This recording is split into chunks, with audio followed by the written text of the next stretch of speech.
شاہ سلطان محمود غزنوی کے دور میں جب شہر میں چوریاں حد سے بڑھنے لگی تو شاہ نے اس پر یہ تدبیر نکالی کہ کیوں نہ شاہی لباس اتارا جائے اور چوروں کا صحیح لباس پہن کر گلیوں میں گشت کیا جائے۔ چنانچہ شاہ نے اسی طرح کیا۔ ایک روز پھٹا پرانا لباس پہنا اور رات کی تاریکی میں گلیوں میں نکل آیا۔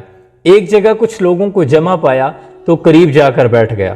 انہوں نے پوچھا کہ بھائی تم کون ہو؟ تو شاہ نے کہا کہ پریشان نہ ہو، میں بھی تم جیسا ہی ایک بندہ ہوں۔ تو اس پر چوروں نے سمجھا کہ شاید یہ کوئی پیشہ ورانہ ہماری ہی طرح کا چور ہے، تو وہ کہنے لگے کہ دیکھو بھائی، ہم کوئی عام چور نہیں ہیں، یہاں موجود ہم میں سے ہر شخص ایک خاص فن میں مہارت رکھتا ہے، تم میں اگر ایسا کوئی فن ہے تو بتاؤ۔ اس پر شاہ محمود نے کہا کہ میرے پاس بھی ایک خاص فن ہے، لیکن پہلے تم سب اپنے اپنے فن بتاؤ، اگر میرا فن تمہارے فنون پر سبقت نہ لے جائے تو مجھے اپنے ساتھ شریک نہ کرنا۔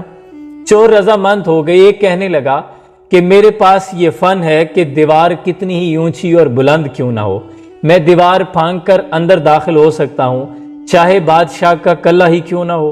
دوسرا کہنے لگا کہ میرے اندر یہ مہارت ہے کہ میں مٹی سونگ کر بتا دیتا ہوں کہ خزانہ کس جگہ مدفون ہے، یعنی میں خزانے کی خبر بتا سکتا ہوں۔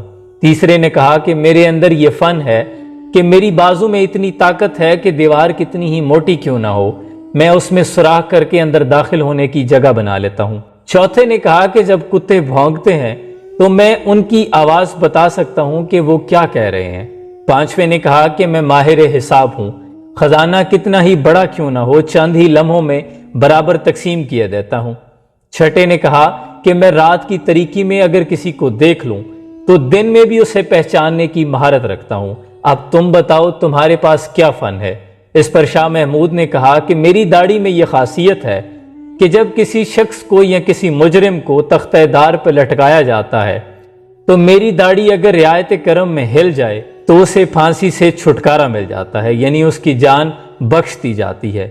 اس پر تو چوروں کی خوشی کی انتہا نہ رہی، تو کہنے لگے تم تو چوروں کے کتب نکلے، اس طرح تو ہم کہیں بھی اگر پھنس گئے تو تم ہمیں کسی بھی مشکل سے نکال سکتے ہو۔ شاہ محمود بادشاہ نے کہا کہ بالکل اسی طرح ہے، کیونکہ آج تمام ہی چور اپنے اپنے فن پر مہارت رکھتے ہیں اور ساتھ میں ہمیں تختہ دار سے بچانے والا داڑھی والا بھی موجود ہے، تو کیوں نہ آج بادشاہ کے قلعے میں چوری کی جائے۔ چنانچہ سارے بادشاہ کے قلعے کی طرف لپکے۔ رستے میں جب کتے بھونکنے لگے تو جو کتوں کی آواز سن سکتا تھا، سمجھ سکتا تھا، اس نے کہا کہ کتے کہہ رہے ہیں کہ بادشاہ تمہارے ساتھ ہے، لیکن وہ اپنی چوری سے باز کیوں نہ آئے۔ مولانا رومی رحمۃ اللہ علیہ اس واقعے کو نقل کرتے ہوئے فرماتے ہیں کہ جب انسان گناہ کا ارادہ کرتا ہے تو شہوت اور لالچ اس کی آنکھوں پر ایسی پٹی باندھتی ہے کہ اس کے اندر جو ضمیر کی آواز ہوتی ہے، نیکی کی آواز ہوتی ہے، یہ اسے سننے سے قاصر ہو جاتا ہے۔ چنانچہ آج چوروں نے جب بادشاہ کے قلعے میں چوری کر لی، کیونکہ تمام کو فن پر مہارت تھی، چوری کر کے خزانہ جنگل میں لے آئے، تو جو ماہر حساب تھا اس نے خزانے کو برابر تقسیم کر دیا۔ محمود غزنوی نے کہا کہ دیکھو آج ہم نے چوری تو کر لی، ہم کامیاب ہو گئے، سب اپنا اپنا پتہ بتا دو تاکہ اگلی بار جب ہمیں چوری کرنی ہو تو ہمیں ایک دوسرے کو ڈھونڈنے میں مشکل پیش نہ آئے۔ اس طرح شاہ محمود نے سب کا پتہ نوٹ کر لیا۔ اگلے روز جب دربار میں عدالت لگائی تو تمام مجرموں کو حاضر خدمت کرنے کا فرمان جاری کیا۔ چنانچہ سپہ سالار گئے اور تمام چوروں کو گرفتار ہتھکڑیاں لگا کر بادشاہ کی خدمت میں پیش کر دیا۔ بادشاہ نے تمام چوروں کو سزائے موت کا حکم صادر فرما دیا اور فرمایا کہ اس چوری پر کسی کی گواہی کی کوئی ضرورت نہیں، کیونکہ آج میں خود گواہ ہوں۔ مولانا رومی رحمۃ اللہ علیہ فرماتے ہیں قیامت کے روز بھی ہمارے گناہوں پر اللہ اسی طرح حکم صادر فرمائے گا، کیونکہ جب ہم بدکاریاں کر رہے تھے تو وہ بالکل وہیں پہ موجود تھا اور شاہ کو کسی گواہ کی کوئی ضرورت نہ ہوگی۔ الغرض جب تمام چوروں کو تختہ دار پر لٹکایا جانے لگا، اس طرف لے کے جانے لگے تو وہ چور جو رات کی تاریکی میں دیکھنے والے شخص کو دن کی روشنی میں پہچاننے میں مہارت رکھتا تھا، بول پڑا، کہنے لگا کہ یہ جو بادشاہ سلامت ہے وہی چور ہے جو رات میں ہمارے جرم میں شریک تھا۔ تو بلند آواز سے کہنے لگا کہ بادشاہ سلامت، چند لمحوں کے لیے ہماری پھانسی کو موقوف کیا جائے اور مجھے تنہائی میں آپ سے بات کرنے کا موقع دیا جائے۔ اس پر شاہ سلطان محمود غزنوی نے حکم دیا کہ پھانسی کو موقوف کیا جائے۔ تو وہ چور تنہائی میں آ کر بادشاہ سلامت سے کہنے لگا کہ شاہ محمود، میں نے آپ کو پہچان لیا ہے، آپ ہی رات میں وہ چور تھے جس نے کہا تھا میری داڑھی جب رعایت کرمی میں ہلتی ہے تو مجرموں کو تختہ دار سے خلاصی مل جاتی ہے۔